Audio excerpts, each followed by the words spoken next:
Hello friends, गोट insurance के बारे में वीडियो है। यानी बकरी का जो इंश्योरेंस है वो किस तरह से निकलना चाहिए, उसको कैसे क्लेम करना चाहिए, इसके बारे में ये वीडियो है। आशा करता हूँ ये वीडियो आपको पसंद आएगा, लेकिन उसके पहले एक इम्पोर्टेंट नोट जो है वो मैं आपको बोलना चाहता हूँ कि मेरा जो अगर आप मुझे यानी मैं जो ये वीडियो बना रहा हूँ ये आप सबके लिए है, ये फ्री ऑफ कॉस्ट अवेलेबल है।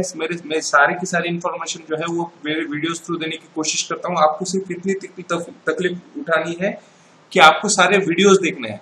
अगर आपको मेरे से बात करनी है तो मेरा 1 डे कंसल्टेशन फीस 500 रुपीज है। अगर आपको मेडिकल कंसल्टेशन लेना है तो 1 साल का मेडिकल कंसल्टेशन फीस 500 रुपए है। 1 ईयर का कंसल्टेशन फीस 6000 रुपए है और 1 ईयर का कंसल्टेशन फीस और मेरा एक विजिट का फीस जो है वो 10,000 रुपए है।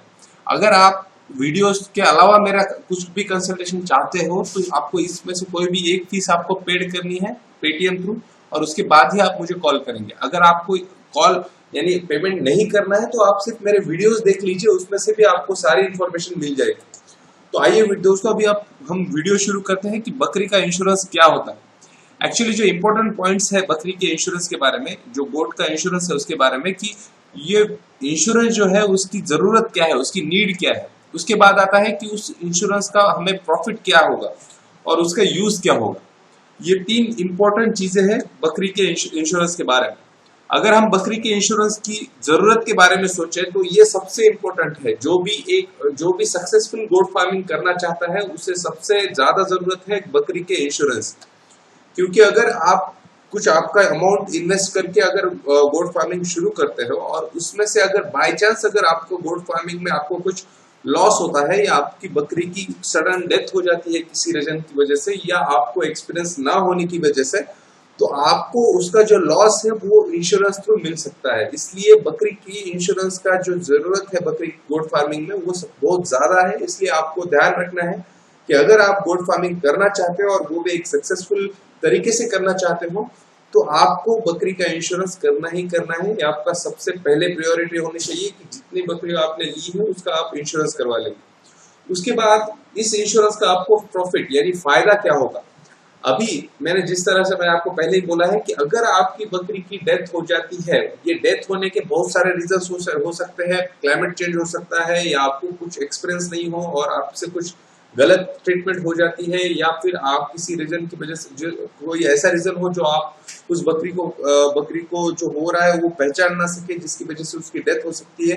तो इन सारी रीजंस में आपको उसका प्रॉफिट, ये जो लॉस हो रहा है वो प्रॉफिट में कन्वर्ट हो सकता है अगर आपका बकरी का आपका इंश्योरेंस है तो। अभी इसका यूज कब कब होता है, जब भी बकरी का डेथ होता है उसी वक्त आपको बकरी के इंश्योरेंस का यूज हो सकता है। अगर बकरी चोरी हो जाती है या किसी और कोई रीजन हो तो आपको उस इंश्योरेंस का कोई भी फायदा नहीं होता है। अगर आपका इंश्योरेंस है और बकरी का अगर डेथ होता है तो उसी वक्त आपको उस बकरी के इंश्योरेंस का फायदा होगा, उसी वक्त आप उस बकरी के इंश्योरेंस का इस्तेमाल कर सकते हो।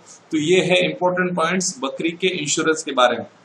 अभी हम चलते हैं कि कौन सी कंपनी का इंश्योरेंस निकालना चाहिए। देखिए दोस्तों, मार्केट में बहुत सारी कंपनियां है जो कंपनीज बकरी का इंश्योरेंस करवाती है, लेकिन अगर एक गवर्नमेंट की कंपनी अगर हम सोचेंगे जिसके बारे में, तो the new India insurance company जो है वो एक गवर्नमेंट मैंने मैक्सिमम शेयर्स इसके गवर्नमेंट के हैं। तो अगर जो भी गवर्नमेंट की स्कीम्स आती है वो इस कंपनी को बहुत जल्दी इंप्लीमेंट हो जाती है इस कंपनी में। इसलिए अगर बकरी का इंश्योरेंस करना है तो आप the new India insurance company को एक बेटर ऑप्शन बोल के चूज कर सकते हो। मैं इस कंपनी की एडवर्टाइजमेंट नहीं कर रहा हूं, आपको जो भी कंपनी बेटर रहे आप उसको चूज कर सकते हो। लेकिन जब मैंने इंश्योरेंस किया था तब गवर्नमेंट का स्कीम आया था कि 50% ऑफ इंश्योरेंस कॉस्ट जो है वो गवर्नमेंट पे करेगी। तो मेरा जो अगर सपोज 260 रुपए अगर मेरे एक बकरी का इंश्योरेंस कॉस्ट जाता है जिसका तो वो उसमें से सिर्फ हमें 130 रुपए ही देने थे।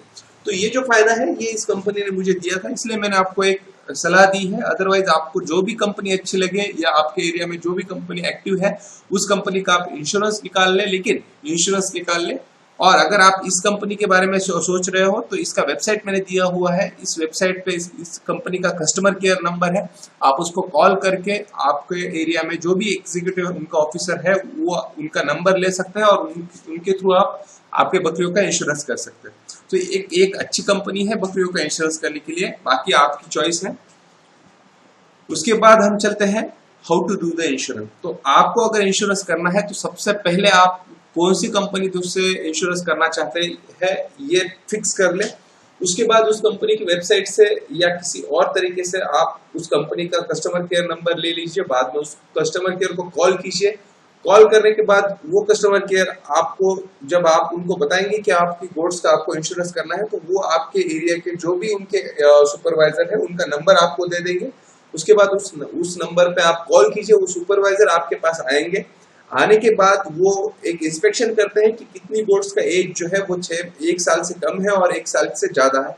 क्योंकि जो गोड्स का एज जो है वो 1 साल से कम होता है, उनका जो अगर उनका डेथ होता है तो उनका जो प्रीमियम आपको मिलने वाला है वो 7 से 8 हजार के बीच में होता है, और जिनका एज यानी 1 साल से ज्यादा है उनका प्रीमियम जो है वो आपको 10 से उस बकरी की जो भी आप प्रीमियम पे करते हो उस हिसाब से होता है। तो आते हैं, इंस्पेक्शन करते हैं, इंस्पेक्शन करने के बाद वो उनका एक रिपोर्ट बनाते हैं और उसके बाद टैगिंग कर देते हैं, और टैगिंग करने के बाद आपको 10 दिन में वो इंश्योरेंस कॉपी आपको प्रोवाइड करते हैं। तो ये है तरीका इंश्योरेंस निकालने का।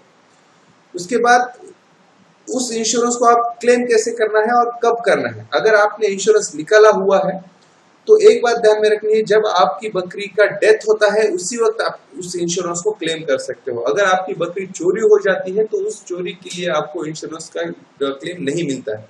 अभी जब भी आप आपकी बकरियों का इंश्योरेंस कर रहे हो तो बकरी का इंश्योरेंस होने के बाद उसमें क्या होता है कि उस बकरी के कान को एक टैग लग जाता है। हर बकरी के कान को एक टैग लगता है जिसका एक नंबर है, यूनिक नंबर होता है। जब किसी बकरी की डेथ हो जाती है तो आपको उस कंपनी के, यानी जिस कंपनी का आपने इंश्योरेंस निकाला हुआ है, उस कंपनी के कस्टमर केयर को कॉल करना है, और कॉल करने के बाद आपको आपके बकरी का जो भी टैग नंबर है उस कंपनी के एग्जीक्यूटिव को आपको बताना है। बताने के बाद वो कंपनी आपको 24 आवर्स के अंदर एक उनका ऑफिसर, मेडिकल ऑफिसर भेज देगी जो उस बकरी का पोस्टमार्टम करेगा। पोस्टमार्टम की फीस जो है वो बाय रूल जो है वो कंपनी को ही पे करनी है, आपको पे नहीं करनी है। बाकी इंडिया में जो चलता है वो चलेगा ही, लेकिन अगर बाय रूल की बात करें तो कस्टमर के, यानी जो भी कंपनी आपका गोट का इंश्योरेंस निकाल रही है उसको ही वो फीस पेड करनी है। तो ये मैंने अभी क्लियर कर दिया है यहाँ पे। एक बार पोस्टमार्टम हो गया तो वो जो एग्जीक्यूटिव आपके पास आया था वो बकरी का पोस्टमार्टम रिपोर्ट आपको देगा। पोस्टमार्टम रिपोर्ट आपको देने के बाद उस रिपोर्ट के साथ जो भी नेसेसरी डॉक्यूमेंट्स है, यानी आपका बैंक अकाउंट और अदर जो भी उसके साथ एक 2-4 डॉक्यूमेंट्स लगते हैं, वो आपको उसके साथ बनाना है, और वो फाइल जो है वो उसी ऑफिसर को या जिस ऑफिसर ने आपका इंश्योरेंस निकाला है उसको आपको वो फाइल सबमिट करनी है। फाइल सबमिट करने के बाद अकॉर्डिंग टू द रूल 15 दिन के अंदर आपको आपका पैसा जो है आपके अकाउंट में क्रेडिट होना ही चाहिए, और ये पैसा क्रेडिट होता ही है। इनकेस अगर आपको कुछ लेट हो जाता है तो उसमें 2 रीजन हो सकते हैं कि आपका क्लेम जो है वो जेन्युइन नहीं है, यानी आपकी बकरी मरी नहीं है फिर भी कुछ ऐसे ही झोल झाल करके आप उसका क्लेम करना चाहते हो, या आपने जो डॉक्यूमेंट्स प्रोवाइड किए हैं वो वैलिड नहीं है। ये 2 रीजन अगर होते हैं तो ही बकरी का इंश्योरेंस का जो पैसा है आपको लेट मिलने के चांसेस है। लेकिन अगर आपको एक प्रॉपर आप जेन्युइन क्लेम कर रहे हो तो आपको आपका पैसा जो है वो 15 दिन के अंदर ही मिलना चाहिए। और अगर ऐसा नहीं होता है तो आप उस कंपनी के कस्टमर केयर को कॉल करके पूछ सकते हो। अगर कुछ जेन्युइन रीजन है तो वो कस्टमर केयर आपको वो रीजन आपको बता देंगे, अदरवाइज वो जल्द से जल्द कोशिश करेंगे कि आपका इंश्योरेंस जो है वो आपके अकाउंट में क्रेडिट हो जाए। अगर इन केस इतना करने के बाद भी अगर कुछ नहीं होता है तो आपको राइट है कि आप उस कंपनी के ऊपर केस कर सकते हो। और अगर आप केस कर देते हो और उन्होंने उनका जो टाइम लिमिट है उस टाइम लिमिट में अगर उन्होंने पैसा नहीं दिया है आपको, तो उस अमाउंट के 3 गुना ज्यादा आपको अमाउंट कोर्ट देता है, वो भी 1 या 2 हफ्ते के अंदर। उसके लिए आपको ज्यादा देर तक कोर्ट में केस लड़ने की जरूरत नहीं है, क्योंकि इसका ऑलरेडी बहुत सारे रिजल्ट्स आ चुके हैं। तो उस रिजल्ट के रेफरेंस से आपके जो भी लॉयर है वो आपको बहुत जल्द से जल्द आपको पैसा यानी दे सकते हैं। तो ये हो गया गोट के इंश्योरेंस के बारे में। अगर आपको ये वीडियो पसंद आया हो तो लाइक कीजिए, आपके व्हाट्सएप ग्रुप में शेयर कीजिए, और आपके फ्रेंड्स हैं उनके साथ भी ये वीडियो शेयर कीजिए जो गोट फार्म में इंटरेस्टेड है। और अगर आपने मेरे चैनल को सब्सक्राइब नहीं किया है और आप न्यू विजिटर्स हैं तो आप चैनल को सब्सक्राइब कीजिए ताकि मेरे आने वाले वीडियोस का नोटिफिकेशन आपको मिलता रहे। Thank you.